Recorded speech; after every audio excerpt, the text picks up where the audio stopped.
Good morning twelfth class. आज हम question answer करेंगे फिफ्थ चैप्टर के। फिफ्थ चैप्टर हमारा क्या है, प्राथमिक क्रियाएं, प्राइमरी एक्टिविटीज़ के क्वेश्चन आंसर करेंगे। सबसे पहले हम यहाँ पर टेक्सचुअल्स क्वेश्चंस करेंगे, उसके बाद हम यहाँ पर कुछ एक्स्ट्रा क्वेश्चंस करेंगे। तो देखिए फर्स्ट क्वेश्चन हमारा क्या है कि निम्नलिखित में से कौन सी रोपण फसल नहीं है। ठीक है, तो कौन सी रोपण फसल नहीं है, गेहूँ एक रोपण फसल नहीं है, कॉफ़ी, गन्ना और रबड़ तीनों के तीनों क्या है, रोपण फसल हैं। ठीक है, फिर उसके बाद हमारा नेक्स्ट क्वेश्चन क्या है, देखिए नेक्स्ट क्वेश्चन क्या है हमारा कि निम्नलिखित देशों में से किस देश में सहकारी कृषि का सफल परीक्षण किया गया है। तो सहकारी कृषि का सफल परीक्षण सफल परीक्षण किया गया है किसका, डेनमार्क का। फूलों की कृषि क्या कहलाती है, पुष्पोत्पादन कहलाती है। निम्नलिखित में से कौन सी कृषि के प्रकार का विकास यूरोपीय उपनिवेशिक समूहों द्वारा किया गया है। तो ये किसके द्वारा किया गया है, रोपण कृषि द्वारा। ठीक है, निम्नलिखित प्रदेशों में से किसमें विस्तृत वाणिज्य अनाज कृषि नहीं की जाती, अमेजन बेसिन में नहीं की जाती है। निम्नलिखित में से किस प्रकार की कृषि में खट्टे रसदार फलों की कृषि की जाती है, तो वो है भूमध्य सागरीय कृषि में। निम्नलिखित कृषि के प्रकारों में से कौन सा कर्तन दहन कृषि का प्रकार है, तो वो है आदिकालीन निर्वाहक कृषि। ठीक है, फिर उसके बाद नेक्स्ट कौन सा है, निम्नलिखित में से कौन सी एकल कृषि नहीं है। तो कौन सी एकल कृषि नहीं है, मिश्रित कृषि जो है एकल कृषि नहीं है। ठीक है, इंग्लिश टीचर का फ़ोन है ये। हाँ, स्थानांतरित कृषि का भविष्य अच्छा नहीं है, इसकी हमें विवेचना करनी है। 23 शब्दों में हमें इसका उत्तर देना है। ये आपसे 2 मार्क्स में पूछा जा सकता है। तो देखिए स्थानांतरित कृषि प्राचीन तथा आदिमकालीन पद्धति है, काफ़ी पुराने समय से यह कृषि की जा रही है, इसीलिए इसको क्या बोला गया है, प्राचीन तथा आदिमकालीन पद्धति बोला गया है। यह उष्ण आर्द्र वन प्रदेशों में आदिम जातियों द्वारा की गई कृषि है। इस कृषि में लोग अपने भोजन की पूर्ति के लिए एक स्थान से दूसरे स्थान पर कृषि करते हैं और इस कृषि से पर्यावरण का विनाश होता है। जो ये कृषि है इससे क्या होता है, पर्यावरण का विनाश होता है और इस कृषि में मृदा अपरदन की समस्या गंभीर है तथा भूमि की उपजाऊ शक्ति का नुकसान होता है। इसलिए आधुनिक युग में स्थानांतरित कृषि का क्षेत्र जो है वो कम हो रहा है और भविष्य में इस कृषि को स्थानबद्ध करने के लिए प्रयत्न किए जा रहे हैं। इसलिए स्थानांतरित कृषि का भविष्य जो है वो उज्जवल नहीं है। ठीक है, स्थानांतरित मतलब जिसमें स्थान जो है वो बदलता रहता है और इससे जो आसपास का पर्यावरण है उसको काफ़ी नुकसान होने लग रहा है। इसकी वजह से इस कृषि को हम कैसे कर रहे हैं, स्थानबद्ध करने लग रहे हैं। अब उसके बाद बाजारीय सब्जी कृषि नगरीय क्षेत्रों के समीप ही क्यों की जाती है। इस प्रकार की कृषि में अधिक मुद्रा मिलने वाली फसलें उगाई जाती हैं जिनकी मांग नगरीय क्षेत्रों में अधिक होती है और इस कृषि में खेतों का आकार छोटा होता है एवं खेत अच्छे यातायात के साधनों द्वारा नगरीय केंद्रों से जुड़े होते हैं। देखिए जब हम बाजारीय सब्जी कृषि नगरीय की बात करते हैं तो उसमें हम देखेंगे कि जो इस प्रकार की कृषि होती है उसमें अधिक मुद्रा मिलने वाली फसलें उगाई जाती हैं, जिसमें ज़्यादा पैसा मिलता है ऐसी फसलें इसमें उगाई जाती हैं और ये मांग नगरीय क्षेत्रों में अधिक होती है और इस प्रकार में कृषि खेतों का आकार छोटा होता है एवं खेत अच्छे यातायात के साधनों द्वारा नगरीय केंद्रों से जुड़े होते हैं। अब उसके बाद हम थर्ड क्वेश्चन की बात करते हैं। थर्ड क्वेश्चन क्या है कि विस्तृत पैमाने पर डेयरी कृषि का विकास यातायात के साधनों एवं पारिस्थितिकों के विकास के बाद भी क्यों संभव नहीं है। डेयरी उत्पाद तथा ट्रक कृषि के उत्पाद जैसे कि सब्जियां होती हैं, फल होते हैं, फूल शीघ्र नष्ट होने वाली वस्तुएं हैं। ये ऐसी वस्तुएं हैं डेयरी उत्पाद वगैरह जो जल्दी ही नष्ट हो जाते हैं। इन्हें शीघ्रता से मांग वाले क्षेत्रों में पहुंचाना आवश्यक है। इसलिए सब्जियों फलों को शहरों में पहुंचाने के लिए तीव्र गति से चलने वाले यातायात के साधनों का प्रयोग किया जाता है। इन वस्तुओं को खराब होने से बचाने के लिए कई देशों में ट्रक प्रयोग किए जाते हैं और इस प्रकार इस कृषि की सफलता तथा उपयोगिता तीव्र गति से चलने वाली यातायात के साधनों पर निर्भर करती है।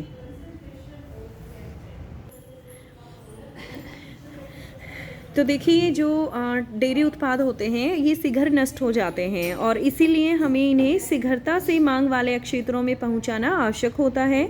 इसलिए सब्जियों तथा फलों को शहरों में पहुंचाने के लिए तीव्र गति से चलने वाले यातायात के साधनों का प्रयोग किया जाता है। इन वस्तुओं को खराब होने से बचाने के लिए कई देशों में ट्रक प्रयोग किए जाते हैं और इस प्रकार कृषि की सफलता तथा उपयोगिता तीव्र गति से चलने वाला यातायात के साधनों पर निर्भर करती है। अब उसके बाद हम यहाँ पर बात करेंगे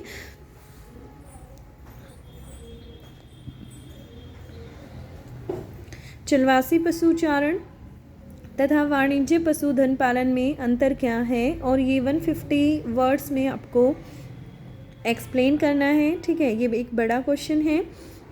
इसमें आप 6 to 7 जो पॉइंट्स हैं वो एक्सप्लेन कर सकते हैं। तो हम सबसे पहले यहाँ पर देखेंगे कि चलवासी पशुचारण क्या है। तो देखिए चलवासी पशुचारण में चरवाहे चारे तथा जल की तलाश में इधर उधर घूमते हैं। ठीक है, और व्यापारिक पशुपालन क्या है। व्यापारिक पशुपालन में चारे तथा जल की समुचित व्यवस्था की जाती है तथा चरवाहे स्थायी तौर पर एक ही स्थान पर पशुओं के साथ रहते हैं।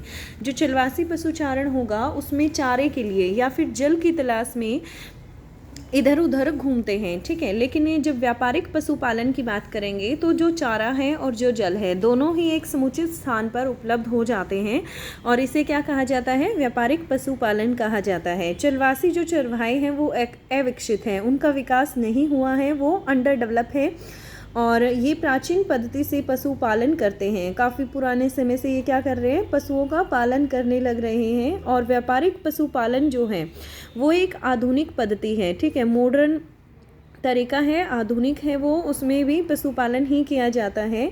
चलवासी पशुपालन एक जीवन निर्वाह पद्धति है, मतलब जीवन के निर्वाह के लिए किस पर निर्भर रहते हैं, ये पशुपालन पर निर्भर रहते हैं। लेकिन व्यापारिक पशुपालन में दूध, मांस, खाल, ऊन आदि का उत्पादन होता है जिसका अन्य देशों के साथ व्यापार किया जाता है और अधिक लाभ कमाने के उद्देश्य से उत्पादन किया जाता है।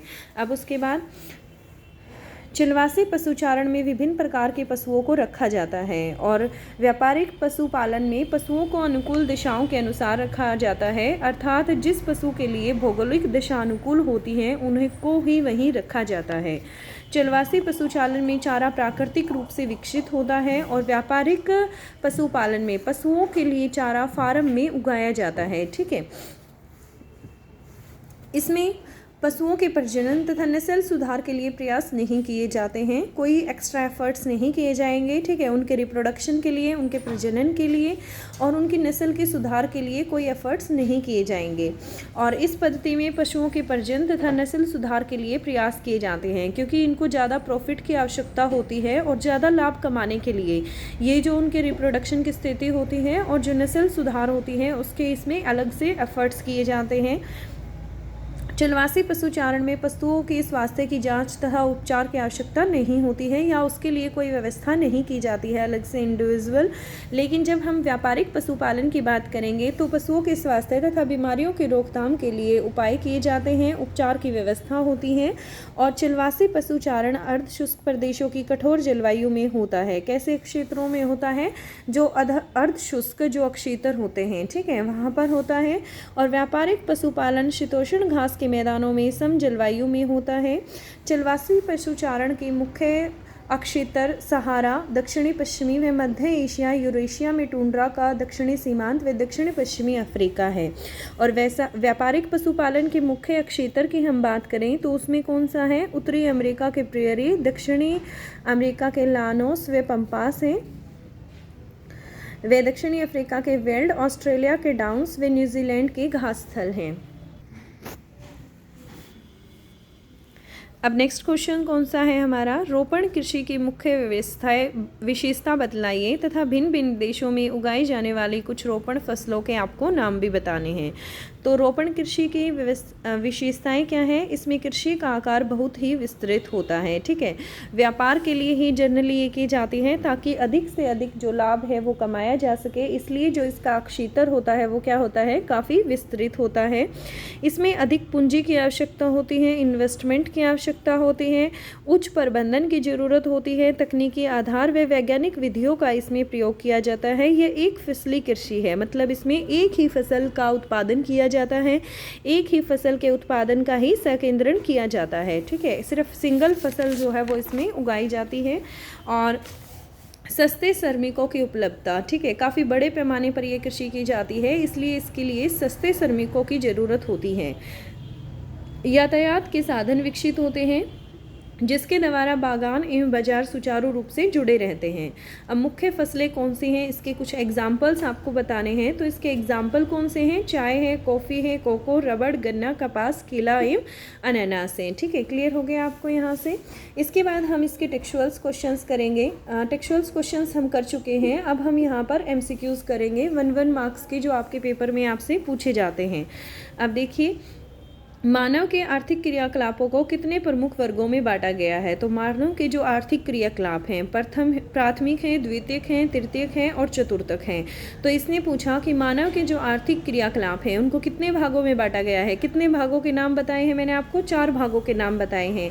इसलिए इस क्वेश्चन का आंसर क्या होगा? 4 होगा। कि आर्थिक क्रियाकलापों को कितने वर्गों में बांटा गया है? 4 वर्गों में बांटा गया है। मानव की नितांत आवश्यकताएं हैं, मानव की जो बेसिक नीड है, नितांत आवश्यकताएं हैं, वो क्या है?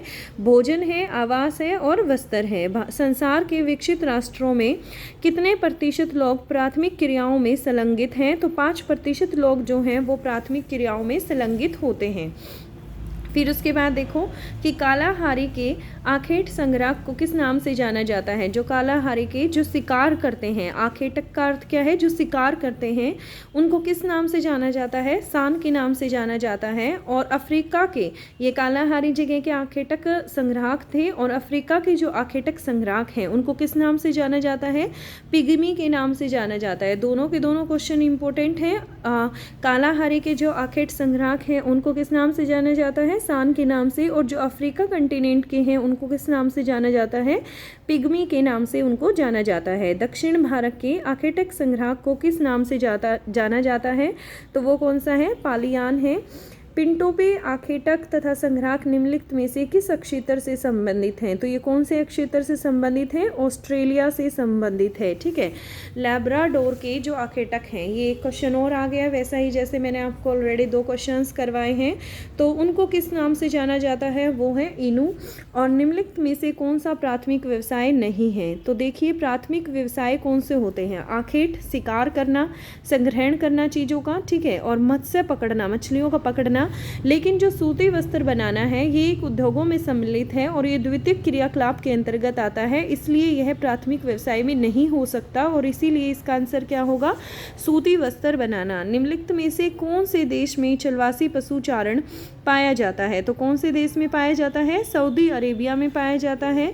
वर्तमान समय में संसार में चलवासी पशुचारण में कितने लोग निर्भर हैं? तो कितने? 1.5 करोड़ से 2 करोड़ तक। ठीक है, ऑस्ट्रेलिया में विश्व के कितने प्रतिशत भेड़ें पाली जाती हैं? तो 50% जो भेड़ हैं वो कहाँ पर पाली जाती हैं? ऑस्ट्रेलिया में पाली जाती है। रेडियर कहाँ पाला जाता है? भाई रेडियर एक पशु का नाम है और ये कहाँ पाला जाता है? शीत तथा टुंड्रा प्रदेशों में। जैसा कुत्ता होता है, कुत्ते जैसा ही होता है, लेकिन ये शीत तथा टुंड्रा प्रदेश जहाँ पर बहुत ज़्यादा स्नोफॉल होती है, बर्फ़ गिरती है, वहाँ के क्षेत्र में ये जो पशु है वो पाला जाता है। सर्वाधिक लौह अयस्क के भंडार किस देश में है? तो किस में है? चाइना में। विश्व में तांबे का सबसे बड़ा उत्पादक देश कौन सा है? तो चिली है। एल्यूमिनियम किस अयस्क से प्राप्त होता है? Very basic question, 10th class में भी आपके सामने था ये और 12th में भी आपके सामने है ये। और एल्यूमिनियम का और कौन सा होता है? एल्यूमिनियम की प्राप्ति किस अयस्क से होती है? तो हमारा आंसर क्या होगा? बॉक्साइट होगा। सबसे अच्छी किस्म का कोयला कौन सा होता है बेटा? एंथ्रासाइट होता है। 4 किस्म होती हैं कोयले की, एक एंथ्रासाइट, बिटुमिनस, लिग्नाइट और पिट। ठीक है, सबसे अच्छी क्वालिटी का एंथ्रासाइट, सेकंड नंबर पे कौन सा है? बिटुमिनस है, और थर्ड नंबर पे कौन सा है? लिग्नाइट है, और फोर्थ पे कौन सा है? पिट है। ठीक है, और भारत में बिटुमिनस कोयले का उत्पादन जो है वो सबसे ज़्यादा होता है। ठीक है, उसके बाद हमारा नेक्स्ट क्वेश्चन है, खनिज तेल का सबसे बड़ा उत्पादक देश कौन सा है, तो वो सऊदी अरब है। गुज्जर तथा बकरवाल किस प्रदेश के निवासी हैं, ये पर्वतीय प्रदेशों के हैं, ठीक है। चरवाहे जो होते हैं ये उनकी प्रजातियां हैं और ये गुज्जर तथा बकरवाल पर्वतीय क्षेत्रों में पाए जाते हैं। निम्नलिखित में हिमालय के उच्च पर्वतीय क्षेत्रों में पाए जाने वाला प्रमुख जानवर कौन सा है, तो योक है। खनिजों को सामान्यतः दो वर्गों में बांटा गया है, एक धात्विक खनिज और एक अधात्विक खनिज, दोनों के अलग अलग नाम हैं। और एल्यूमिनियम प्राप्त किया जाता है, ये रिपीट हो गया दोबारा से क्वेश्चन। एल्यूमिनियम कौन से अयस्क से प्राप्त किया जाता है, बॉक्साइट से प्राप्त किया जाता है। अब इसमें कहता है अधात्विक खनिज कौन सा है, तो देखिए बेटा जिसमें धातु नहीं पाई जाती है तो कौन सा है, गंधक है, ठीक है। निम्नलिखित में से कौन सा धात्विक खनिज है, तो चांदी एक ऐसा है जो धात्विक खनिज है। कोयला किस प्रकार की चट्टानों में पाया जाता है, यह पाया जाता है अवसादी चट्टानों में। उत्तर पूर्वी भारत में स्थानांतरी कृषि को किस नाम से जाना जाता है, तो स्थानांतरी कृषि, ठीक है, जिसमें एक जगह से दूसरी जगह पर स्थान बदल दिए जाते हैं आफ्टर 2 और 3 ईयर्स। जब उस भूमि की जो फर्टिलिटी है, उसकी जो उपजाऊ क्षमता है वो कम हो जाती है, तो वो जगह जो है वो बदल दी जाती है और इसी को उत्तरी भारत में झूमिंग कृषि के नाम से जाना जाता है। मलेशिया में स्थानांतरी कृषि को किस नाम से जाना जाता है, लदांग के नाम से स्थानांतरी कृषि को जाना जाता है। कौन सी स्थानांतरी कृषि नहीं है, तो रेशम जो कृषि है वो स्थानांतरी कृषि कभी भी नहीं हो सकती है, क्योंकि रेशम के कीट को पाला जाता है और इसमें काफ़ी समय लग जाता है, इसलिए जो रेशम कृषि है वो एक स्थानांतरी कृषि के अंतर्गत नहीं आती है। फलों व सब्जियों की कृषि को क्या कहा जाता है, ट्रक कृषि कहा जाता है। ट्रक कृषि क्यों कहते हैं, क्योंकि जल्द ही इन्हें जहाँ पर इसकी मांग होती है वहाँ तक इन जो फल हैं व सब्जियाँ हैं इनको पहुँचाना हो जाता है, अदरवाइज़ ये शीघ्र ही क्या हो जाएंगे, नष्ट हो जाएंगे। पृथ्वी के सबसे अधिक क्षेत्र पर पैदा की जाने वाली मुख्य खाद्य फसल कौन सी है, बेटा गेहूँ है। 1 किलोग्राम गेहूँ पैदा करने के लिए लगभग कितने पानी की आवश्यकता होती है, 1500 लीटर पानी की आवश्यकता होती है। 1 किलोग्राम चावल पैदा करने के लिए 10,000 लीटर पानी की आवश्यकता होती है। गेहूं तथा चावल के क्षेत्रों में कौन सी रेखा अलग करती है, 100 सेंटीमीटर की समवर्ष रेखा अलग करती है। निम्नलिखित में से कौन सी खाद्य फसल नहीं है, तो कौन सी खाद्य फसल नहीं है, कपास जो है वो खाद्य फसल नहीं है। निम्नलिखित में से किस खाद्य फसल की उपज सर्वाधिक है, तो सबसे ज़्यादा खाद्य फसल जो उगाई जाती है वो है आलू। निम्नलिखित में से किस फसल को तैयार होते समय बादल रहित आकाश की आवश्यकता होती है, कपास को। निम्नलिखित में से कौन सी फसल श्रम प्रधान है, तो वो है चावल। उसके बाद नेक्स्ट क्वेश्चन देखिए, दक्षिणी पूर्वी एशिया, मध्य अफ्रीका तथा दक्षिणी अमेरिका की प्रमुख खाद्यान्न फसल कौन सी है, तो कसावा है। मक्का का सर्वाधिक उत्पादन, मक्का का लीडिंग प्रोड्यूसर कौन सी कंट्री है, यूएसए है, यूनाइटेड स्टेट्स ऑफ अमेरिका। सस्ते और कुशल श्रमिक की उपलब्धता किस फसल के लिए महत्वपूर्ण है, चाय की, क्योंकि चाय एक ऐसी फसल है, एक रोपण कृषि है और यह काफ़ी बड़े पैमाने पर की जाती है। पहाड़ी ढलानों में उगाई जाने वाली फसल कौन सी है, चाय है। और असम जो है, असम जो स्टेट है वहाँ पर सबसे ज़्यादा चाय उगाई जाती है। जब एक ही खेत में एक वर्ष में 2 या 2 से अधिक फसलें उत्पन्न की जाए तो हम उसे क्या कहेंगे, बहुफसली कृषि कहेंगे। पाला किस फसल के लिए हानिकारक होता है, कहवा के लिए हानिकारक होता है। ब्राज़ील में विश्व का कितने प्रतिशत कहवा पैदा किया जाता है, तो वो है 25%। निम्नलिखित में से कौन सी फसल उष्णकटिबंधीय क्षेत्रों में उगाई जाती है, तो ये उगाई जाती है गन्ना। गेहूं मुख्य रूप से फसल है शीतोष्ण कटिबंध की, सर्दियों में ही उगाई जाती है। कौन सी फसल रेशेदार है जिसके रेशे का हम प्रयोग करते हैं, तो वो है कपास। विश्व में प्रतिवर्ष कितने कपास का उत्पादन होता है, तो 200 लाख टन जो है कपास का उत्पादन किया जाता है। देखिए बच्चों, इसमें आपके टेक्सचुअल्स क्वेश्चंस हो गए हैं, 1 मार्क्स के क्वेश्चंस हो गए हैं। ये सभी के सभी क्वेश्चंस जो हैं वो आज आप लर्न करेंगे।